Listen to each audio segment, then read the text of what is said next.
Okay, the next one will be insurance is too expensive.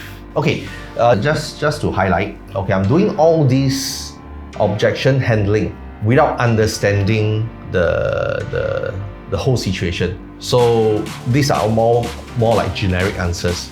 Now, for every objection, right, it's not just the objection. The whole appointment, like what happened in the appointment, what was the discussion, what was the background of this person, all are very important. Because I give you an example. When somebody say no money, right? No money is a one-liner objection, but it means a lot of things, totally different things, right? It can be someone who, after the payday, they have to go drinking 3-4 times a week, and they are broke. But 1 week before the next payday, they have no money. Is it true? It's true. They have no money. But why? Because they got to go drinking and party, right? There's another kind of person that may give us the same objection of saying no money, but that person is like really hand to mouth. Okay, to the extent that maybe this person got to walk to work just to make ends meet. Okay, got to pay for everything that's to put food on the table, whatever it is, you know, there is no money, and that's legit as well. So the way to handle these two objections are totally different. All right.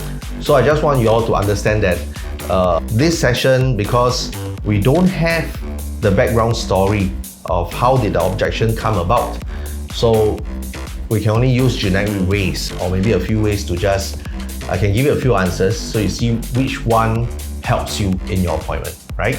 Okay, insurance is too expensive. Insurance is always expensive, right? And that's why we need to ask people to buy them. If the insurance is cheap, then we would never have to face this at all, right? Or rather, maybe you and I don't even have a job to sell because it's so cheap, everybody just buy it off the shelf, right?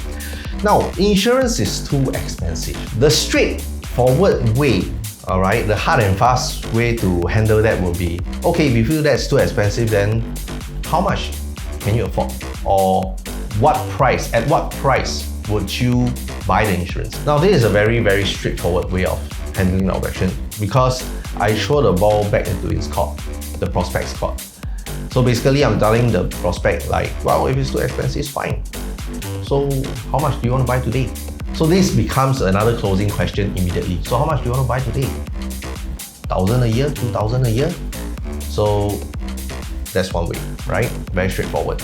But of course, when I do that, all right, ask them, so how much do you want to buy today, and we get it done.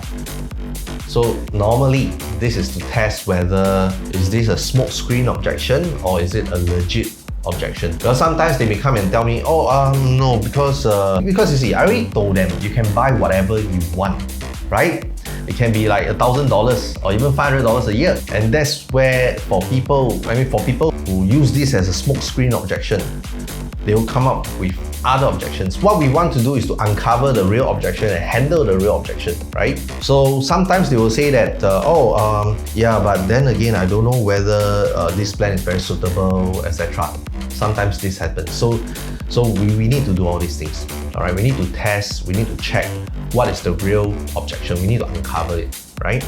Because that will be the one that makes the difference in whether do you close the case or not. Okay, back to this. Insurance is too expensive. Now, is it because you're comparing it to other insurance company?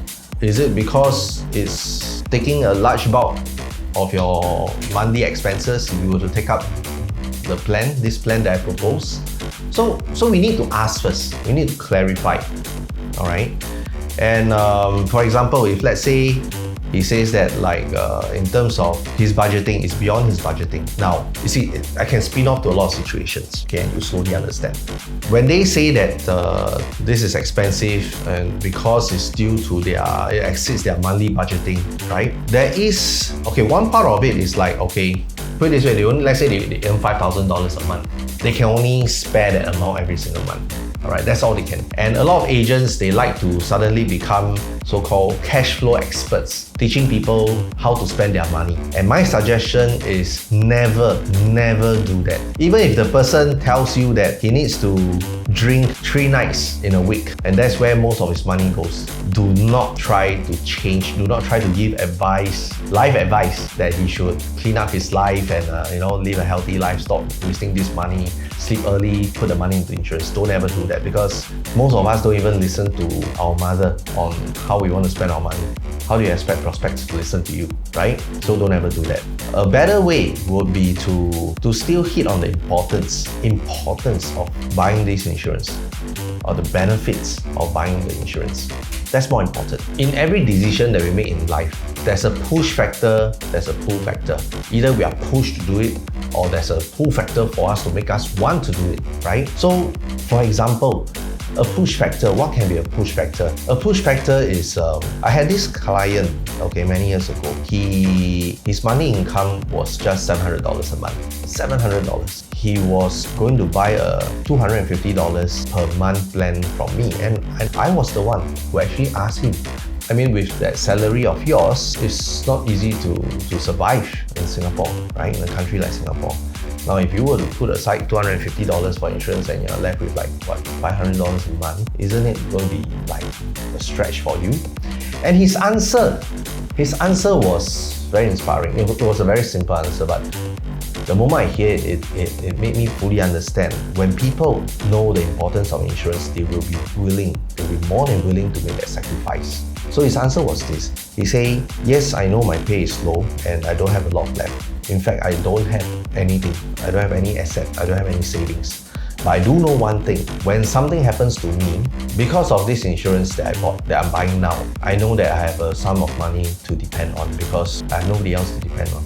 This would be the only thing I can depend on. So when I hear that, I was very inspired, really, because all these objections about insurance is too expensive, etc., to me, it becomes a smokescreen objection. Because like my very first way of handling it, like I say, if this is too expensive, then how much do you want to part with today? How much insurance do you want to buy today?